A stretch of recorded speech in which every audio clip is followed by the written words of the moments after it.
Last week we did venison carne asada tacos. The week before that, the most beautiful braised venison shanks. And this week we're making one of my absolute favorites of German cuisine, using one of my venison backstraps as the meat. You've heard of Wiener Schnitzel or any of the other various schnitzels? Well, perhaps my favorite version of that is the Jägerschnitzel. Basically, we're taking a cutlet of meat, in this case, a venison backstrap steak, pounding it flat, breading it, frying it, and smothering it with an absolutely mouth-watering mushroom sauce. In fact, that's where the Jäger of the Jägerschnitzel comes from. In German, Jäger means hunter, and for some reason in culinary terms, hunter means mushroom. And it's my understanding that it's not entirely uncommon to use wild game meat like venison when making this Jaeger hunter mushroom schnitzel. Normally I would use something like a pork chop for this recipe, but it's gonna work awesome with the venison. So let's jump right in and take a look at all the ingredients we're gonna use to make this absolutely amazing German venison Jägerschnitzel.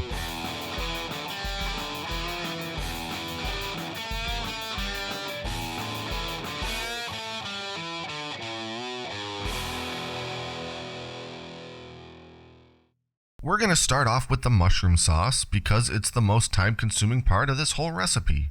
First, of course, we have the mushrooms. I'm using 1 pound of regular white mushrooms.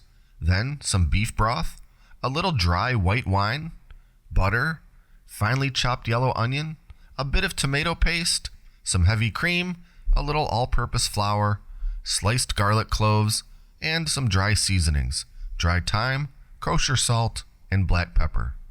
We'll start by melting that butter in my Enamel Dutch oven.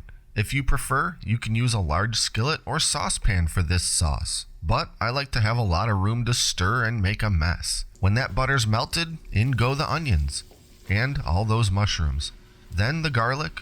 I'm going to saute all of this until the mushrooms have all cooked down and are pretty tender. Then I'll stir in the salt, black pepper, and dry thyme. Now to sprinkle in the flour. It's okay if there is still a small amount of liquid from the mushrooms, but they shouldn't be absolutely swimming in it. I'll let that all cook for a minute and then stir in the tomato paste very thoroughly. Next, I'll add that white wine to deglaze, and using my wooden spoon, I'll do my best to scrape loose all those brown bits off the bottom and sides of the pan. And then I'll just let it all simmer for 3 to 5 minutes until the majority of the liquid is cooked off. When that happens, in goes the beef broth. Now I'm going to let it all simmer for a good 20 minutes or so. I want to reduce it down and thicken up to a nice sauce consistency. I don't need to reduce it into sludge, but I do want it quite a bit thicker than it is currently. And while that's simmering is the perfect time to make the actual schnitzel. Here are the backstrap steaks I'll be using. They're not quite the same size, but that's not going to matter, particularly because we're about to make them look much different anyway. And we're doing that by covering them in some plastic wrap and pretty significantly pulverizing them with a meat tenderizer. These are relatively thick, meaty cuts, and I need to flatten them out to somewhere in the neighborhood of 1/4 of an inch thick. Pretty much as thin as I can get them without risking tearing them apart. Next, we'll get the breading station set up.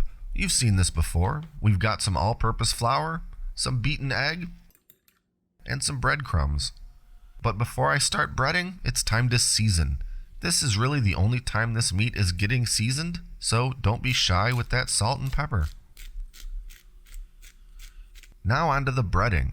Make sure everything has a light coating of flour and shake off any excess. Then into the egg. Again, making sure to let any excess drip off for a couple seconds. And finally into the breadcrumbs.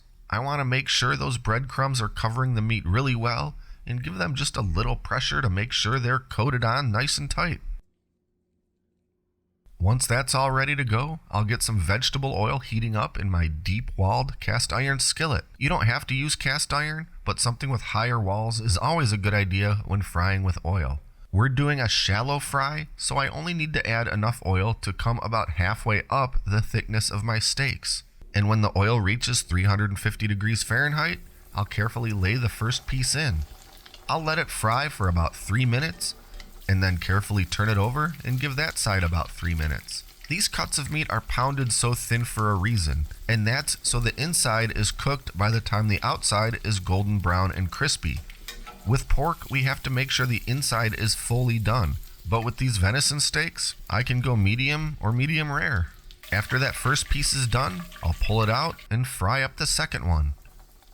Then they're both getting set aside to rest for a few minutes while I add the finishing touch to my mushroom sauce, which has since reduced to the perfect thickness. I just have to stir in that little bit of heavy cream and the sauce is ready to go. So let's plate.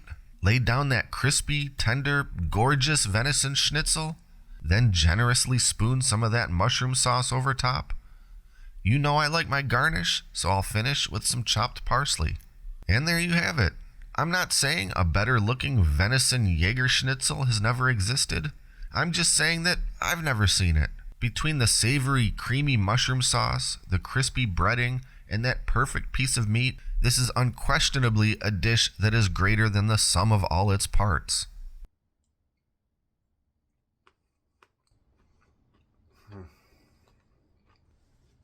Oh my God.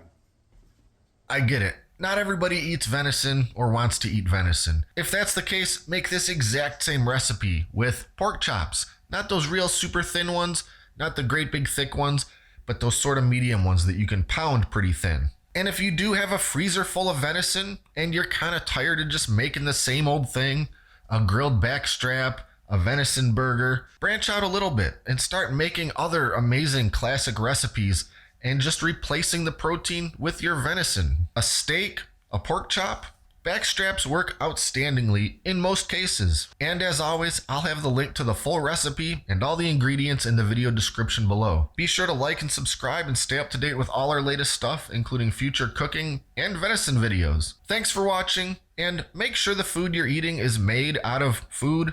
And until next time, this is Great Lakes Prepping.